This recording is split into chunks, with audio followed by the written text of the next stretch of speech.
Hello everyone, I Jyoti welcome you all on do और die for study channel. आज हम लोग करने वाले हैं क्लास 6 एनसीईआरटी हिंदी बुक वसंत से चैप्टर 2 बचपन। तो चलिए इसको देख लेते हैं।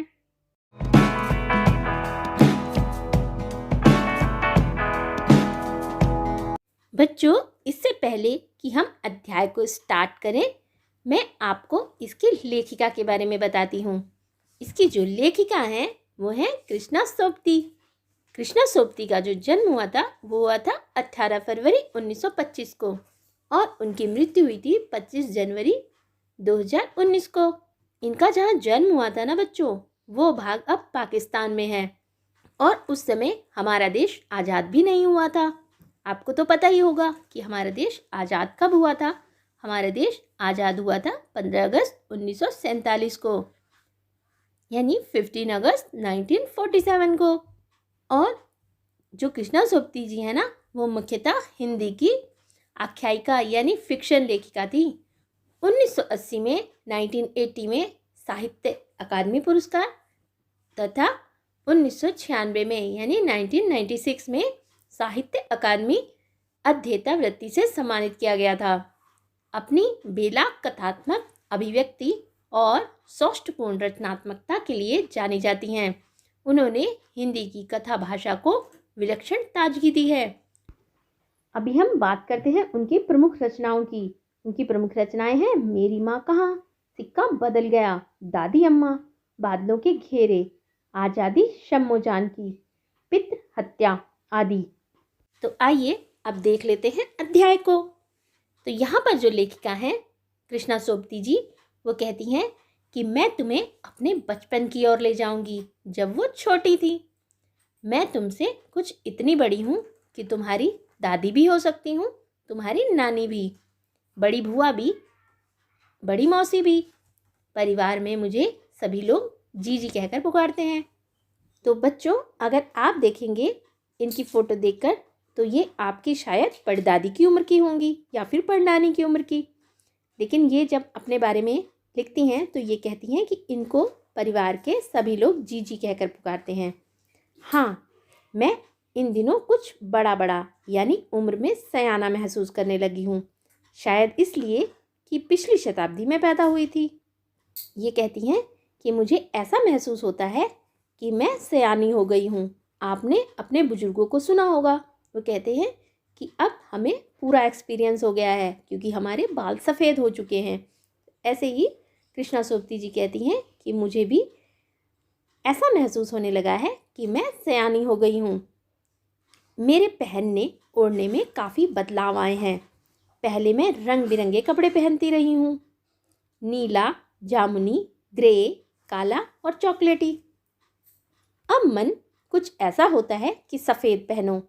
जब लोगों की उम्र ज़्यादा हो जाती है तो उनको ब्राइट कलर्स अच्छे नहीं लगते, तो वो लाइट कलर्स ही पसंद करते हैं। तो वो भी कहती हैं कि मेरा मन अब ऐसा ही करता है कि मैं सफ़ेद ही कपड़े पहनूं, गहरे नहीं, हल्के रंग के। मैंने पिछले दशकों में तरह तरह की पोशाकें पहनी हैं। पहले फ्रॉक, फिर निकरवॉकर, स्कर्ट, लहंगे, गरारे और अब चूड़ीदार और घेरदार कुर्ते। बचपन में कुछ फ्रॉक तो मुझे आज तक याद हैं। वो कहती हैं कि बचपन में जो मैं फ़्रॉक पहनती थी वो मुझे आज तक याद हैं। बच्चों, आपको भी अपने बचपन की कई बातें याद होंगी कि जब आप क्लास 1 में पढ़ते थे या 2 में पढ़ते थे या 3 में पढ़ते थे तो आपकी फेवरेट फ्रॉक या कपड़े कौन से हुआ करते थे। तो ऐसे ही वो कहती हैं कि मुझे बचपन के कुछ फ्रॉक आज तक याद है। हल्की नीली और पीली धारी वाला फ्रॉक, गोल कॉलर और बाजू पर भी गोल कफ, एक हल्के गुलाबी रंग का बारीक चुनटों वाला घेरदार फ्रॉक, नीचे गुलाबी रंग की फ्रिल, फ्रिल कहते हैं झालर को। उन दिनों फ्रॉक के ऊपर जेब में रुमाल और बालों में इतराते रंग बिरंगे रिबन का चलन था। आपने देखा होगा कि पहले की जो लड़कियां होती थी ना, वो अपने बालों पर ये मोटे मोटे रिबन लगाया करती थी। लेमन कलर का बड़े प्लेटों वाला गर्म फ्रॉक जिसके नीचे फर टंकी थी। 2 ट्यूनिक भी याद हैं, एक चॉकलेट रंग का और अंदर की कोटी पजामी, दूसरा ग्रे और उसके साथ सफ़ेद कोटी।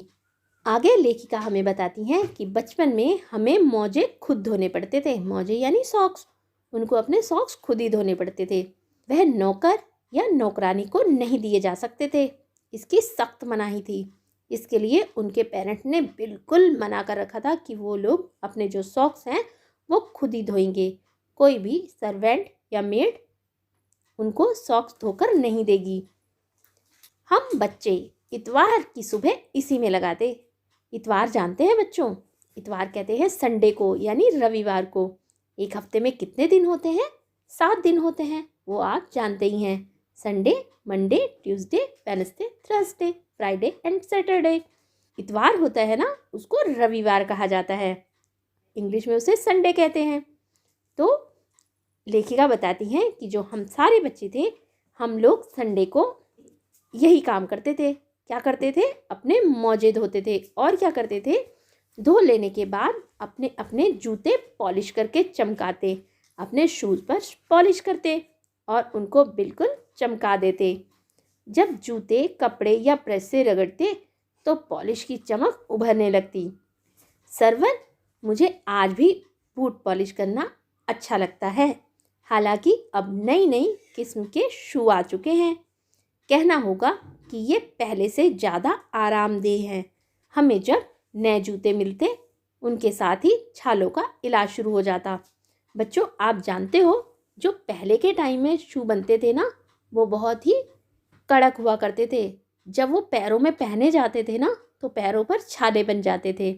अगर आज आप अपने पैर से टाइट शूज़ पहन लेते हैं तो क्या होता है? पैरों पर छाले बन जाते हैं।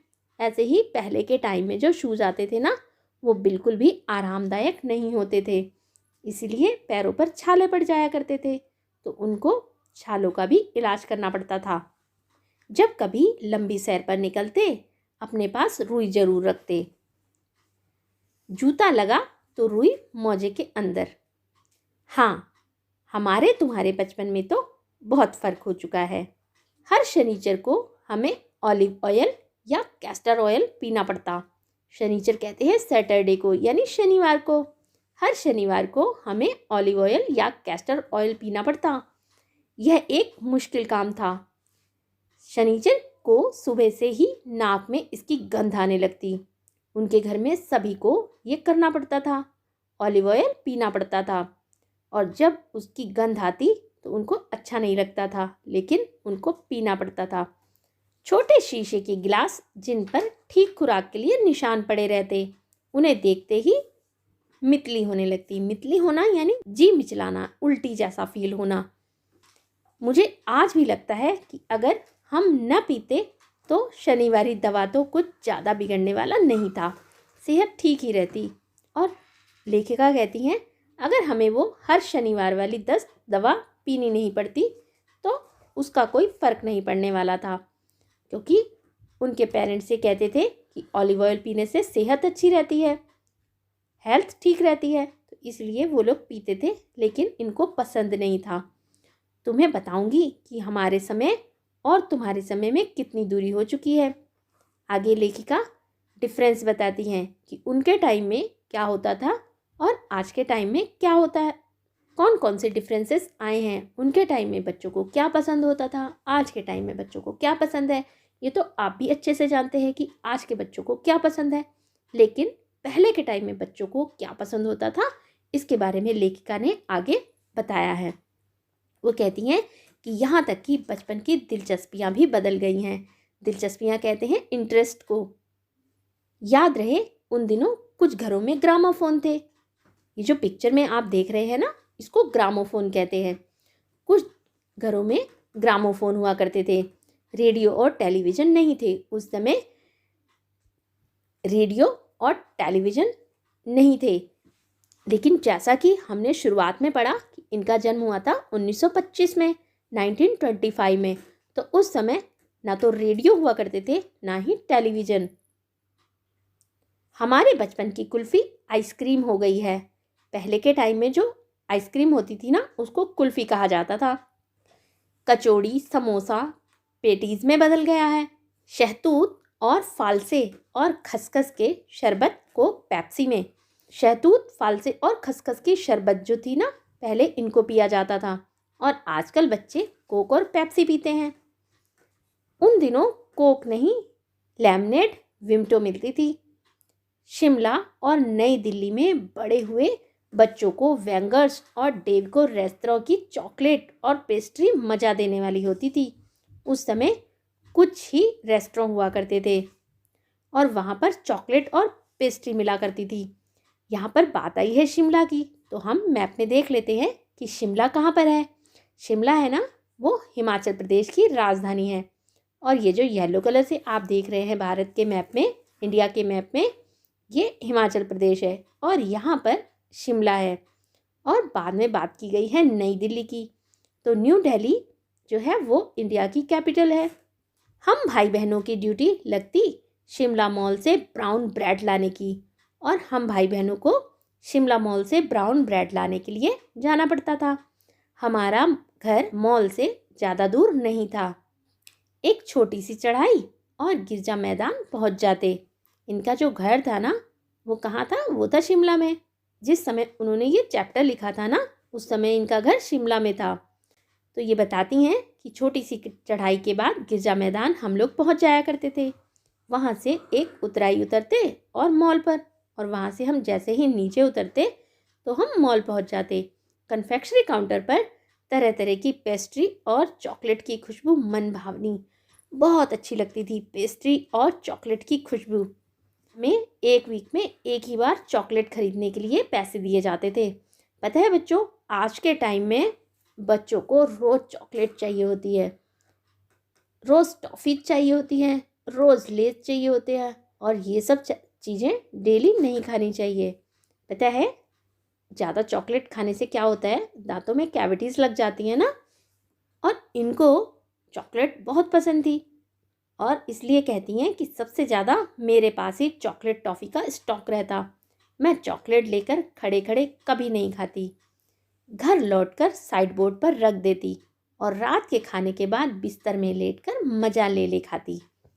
शिमला में काफ़ल भी बहुत याद आते हैं, खट्टे मीठे, एकदम लाल, कुछ गुलाबी, रस भरी कसमल, सोच कर ही मुँह में पानी भर आए। चेस्टनट एक और गजब की चीज़, आग पर भूने जाते और फिर छिलके उतार कर मुँह में। चने जोर गरम और अनारदाने का चूरन, आपने गाना भी सुना होगा, चना जोर गरम बाबू मैं लाई मज़ेदार, है ना। तो उस समय जो चना जोर गरम था उसका बहुत ही पैशन था, सब लोग उसको बड़े शौक से खाया करते थे। और अनारदाने का चूरन भी। हाँ, चने जोर गरम की पुड़िया जो तब थी अब भी नज़र आती है। पुराने कागज़ से बनाई हुई उस पुड़िया में निरा हाथ का कमाल है। बच्चों, आप जब ट्रेन्स में जाते हैं ना या बस में जाते हैं तो आपको चना जोर गरम वाले मिल जाते हैं। वो बोलते हैं, आवाज़ लगाते हैं, चना जोर गरम, है ना। तो वो उस समय भी होता था और आज भी मिल जाता है।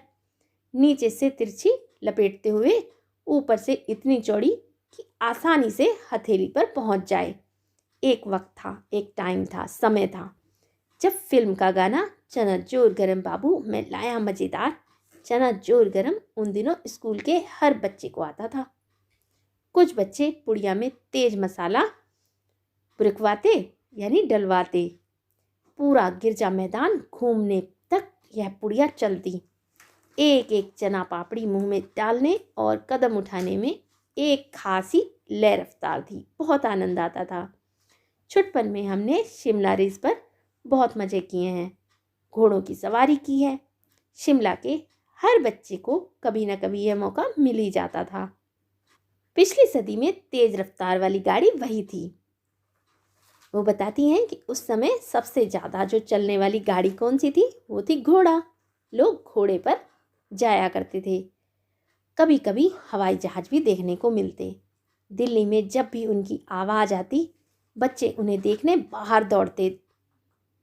बच्चों, अभी भी कुछ बच्चे ऐसे ही करते हैं, जब भी हवाई जहाज़ उनके घर के ऊपर से गुजरता है तो दौड़कर बाहर निकलकर देखने आते हैं। उस समय वो कैसा लगता था उनको, वो बताती हैं। वो कहती हैं, दिखता एक भारी भरकम पक्षी उड़ा जा रहा है पंख फैलाकर, यह देखो, और वह गायब।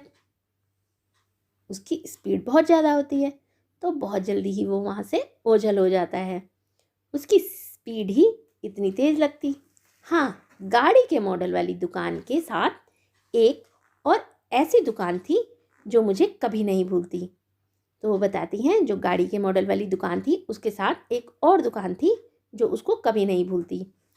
यह वह दुकान थी जहाँ मेरा पहला चश्मा बना था। वहाँ आँखों के डॉक्टर अंग्रेज थे। शुरू शुरू में चश्मा लगाना बड़ा अटपटा लगा। उन्हें अच्छा नहीं लग रहा था चश्मा लगाना।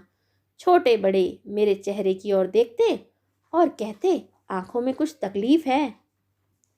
इस उम्र में ऐनक, दूध पिया करो। मैं डॉक्टर साहिब को कहा दोहरा देती, कुछ देर पहनोगी तो ऐनक उतर जाएगी। बच्चों, पहले के टाइम में ना चश्मा कब लगता था, जब काफ़ी एज हो जाती थी, तब आईसाइट अपने आप से वीक होती थी और तब चश्मा लगता था। और आज के टाइम में आप देखो, छोटे छोटे बच्चों को चश्मा लगा है। उनके बचपन से ही आईसाइट वीक हो जाती है। इसके कई कारण हैं। इसके कुछ कारण तो ये भी है कि बच्चे सारा दिन मोबाइल पे लगे रहते हैं या फिर टेलीविज़न को बहुत पास से देखते हैं। तो हमको टेलीविज़न कभी भी पास से नहीं देखना चाहिए और मोबाइल का भी बहुत ज़्यादा देर तक प्रयोग नहीं करना चाहिए। तो उस समय अगर कोई चश्मा लगाता था ना, तो उनसे यही पूछा जाता था कि उनकी आंखों में ज़रूर कोई प्रॉब्लम हो गई है, कि इतनी कम उम्र में ऐनक लग गई, तुमको दूध पीना चाहिए। उनको ये एडवाइस दी जाती थी कि दूध पिया करो। और लेखिका कहती हैं, वो ऐसे ही डॉक्टर साहब को यही बता देती। वैसे डॉक्टर साहब ने पूरा आश्वासन दिया था, लेकिन चश्मा तो अब तक नहीं उतरा। डॉक्टर साहब ने कहा था कि हाँ, तुम्हारा चश्मा उतर जाएगा, लेकिन वो आज तक नहीं उतरा। नंबर बस कम ही होता रहा। मैं अपने आप इसकी जिम्मेवार हूँ। मैं अपने आप को इसके लिए रिस्पॉन्सिबल मानती हूँ। जब आप दिन की रोशनी को छोड़कर रात में टेबल लैंप के सामने काम करेंगी, तो इसके अलावा और क्या होगा। हाँ, जब पहली बार मैंने चश्मा लगाया तो मेरे एक चचेरे भाई ने मुझे छेड़ा, देखो देखो कैसी लग रही है। बच्चों, यहाँ पर लेखिका ने एक बात और कही है जिसको आपको भी ध्यान से समझना चाहिए। यहाँ क्या लिखा है, यहाँ लिखा है कि रात में टेबल लैंप के सामने अगर काम करेंगे तो इसके अलावा क्या होगा। आज के बच्चे भी, बहुत से बच्चे ऐसे हैं जो रात को पढ़ना पसंद करते हैं, जबकि हमको दिन में ही ज़्यादा से ज़्यादा टाइम पढ़ाई पर देना चाहिए, जो बच्चों की आंखों के लिए अच्छा रहता है। उनके भाई उनको कैसे चढ़ाते थे, वो कहते थे, आँख पर चश्मा लगाया ताकि सूझे दूर की, यह नई लड़की को मालूम सूरत बनी लंगूर की। मैं खीजी कि मुझ पर यह क्यों दोहराया जा रहा है। मुझे इस बात के लिए गुस्सा आया कि यह मुझ पर क्यों बोल रहे हैं, पर शेर बुरा ना लगा। लेकिन जो उन्होंने ये शेर बनाया था ना, ये मुझे अच्छा लगा। आँख पर चश्मा लगाया ताकि सूझे दूर की, यह नई लड़की को मालूम सूरत बनी लंगूर की। उस समय के चश्मे भी ना कैसे होते थे, आप ये पिक्चर में देखिए। आज के टाइम में तो बड़े स्टाइलिश चश्मे मिलने लगे हैं, है ना। तो उन्होंने कहा कि ये मुझे जो शेर था ये तो बहुत अच्छा लगा, लेकिन मेरे ऊपर बनाया गया था, इसलिए मुझे गुस्सा भी आ रहा था। जब वह चाय पीकर चले गए तो मैं अपने कमरे में जाकर आईने के सामने खड़ी हो गई। आईना कहते हैं शीशे को, मिरर को। कई बार अपने को देखा, ऐनक उतारी, फिर पहनी, फिर उतारी, देखती रही।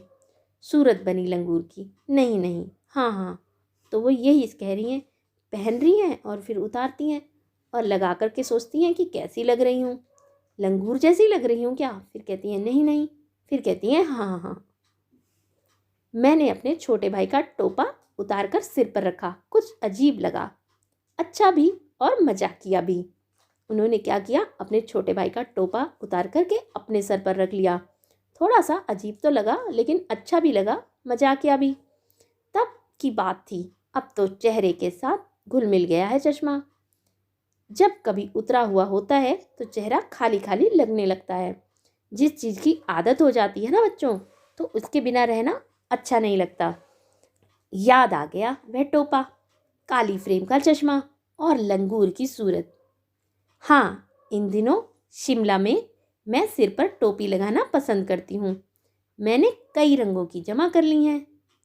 कहाँ दुपट्टों का ओढ़ना और कहाँ सहज सहल सुभीते वाली हिमाचली टोपियाँ।